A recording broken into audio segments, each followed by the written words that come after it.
It must be hard for you coming out after a game like that, where for large parts of the game you bossed the game, and then end up 2-0 when it didn't seem to be going that way. I know, but I was very disappointed in the way we played today.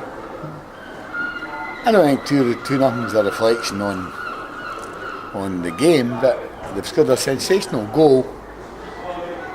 We've had a chance up the other end of the park.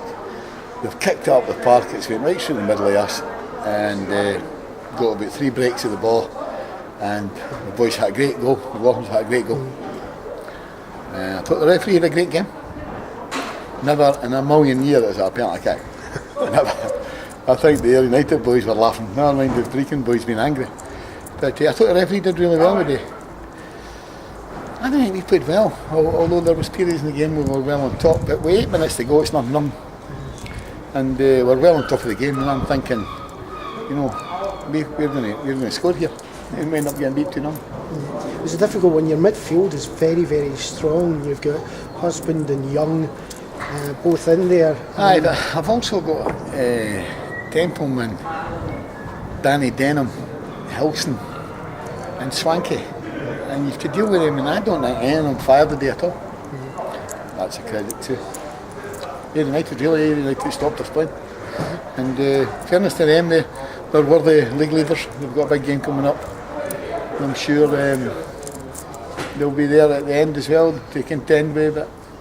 But any football, anybody knows any football will be saying 2-0 kind of flat United today. But Mark knows that as well. First it was me. You're good pals with Mark as well, aren't you?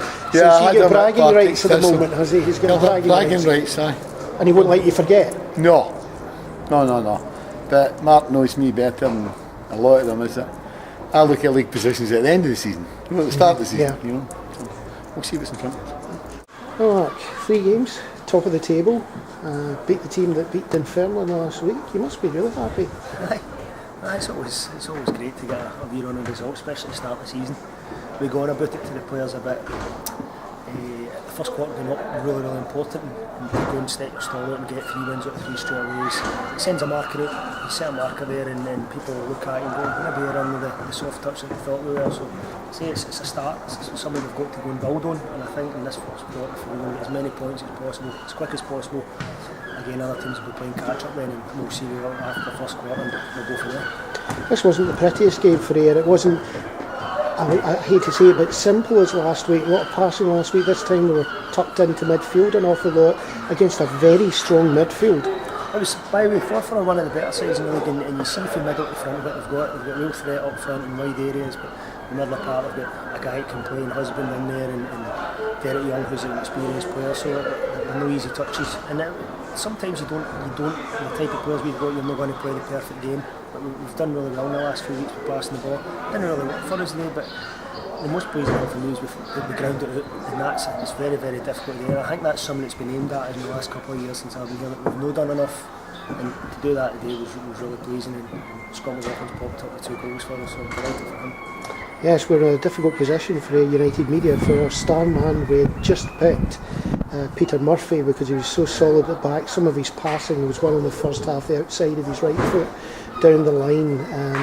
We'd chosen him, and then up pops McLaughlin to score 2 goals. It makes it very difficult for us. Aye, McLaughlin, that's his job in there. He's always one of these guys when I wouldn't say they played great today, and Scotty probably didn't play great. As a lot of the guys didn't, but when it comes to the crunch, he steps up, and he stepped up and he scored a great strike, and then he's put the penalty away, and that's why he's captain, because he doesn't have to play great to still affect the team. And I was delighted with him because about 5 minutes before that we were having a wee argument about something, and I thought we were a wee bit too open. But he's went and answered me great there. Was that why he charged towards you? Was he making a bit of a point? No, I just think he really likes me an awful lot. So it was good. It was great to see the guys all run over at that point. That was a good feeling, and obviously the fans would have loved it to score so late on as well. So, but I say getting the win was the most important thing today. It's very difficult just now picking man of the match because you've actually got a team that's got so many players that are contributing this year. Last year it was very easy to pick someone. You could have gone for Nicky Devlin today, you could have gone for JP as well, McGovern, and it was just another team match. And then at the end with this point where you've got Little Forrest, who was beginning to look a bit tired, and yet he goes for it into that box and creates the penalty situation. Yeah, and that was the difference between Forrest last year and this year. When he started games, he was only playing for wee spells, but he was actually affecting the game for the first minute to the last minute, and that was 90 minutes. He was up and down the pitch all day for us, and I was delighted he went and got the penalty for us, and it was great. Scotland dispatched it. So I'd say you've got guys there, Nicky Devlin, who's had a hard game today. He's got a few cuts and a few bruises there, and I thought he was excellent going up and down the pitch. Talked about Murphy being man of the match for me. I thought he was man of the match. I thought he was really composed, some of his passing was great. So they've got even Cutting again made a couple of great saves as well at 0-0. So again, you can't really pick too many people out. It's a great team effort today. It wasn't a great performance, but they worked hard and they got the rewards in the end. So we've got Tuesday night coming up. We're going to be against Kilmarnock, one of the greatest derbies in the world, I think. You've been both sides? Yes, I've been both sides. I've had some heartache in both sides as well, so I've also had some good times as well. But as I say, it's one of these games where boys are going to it. There's not any real pressure on them, but we're going there to go and try and win the game. There's no point in turning up at the Old Firm basically getting backside scoop. We're going to go there really low, and the pressure's on Kilmarnock.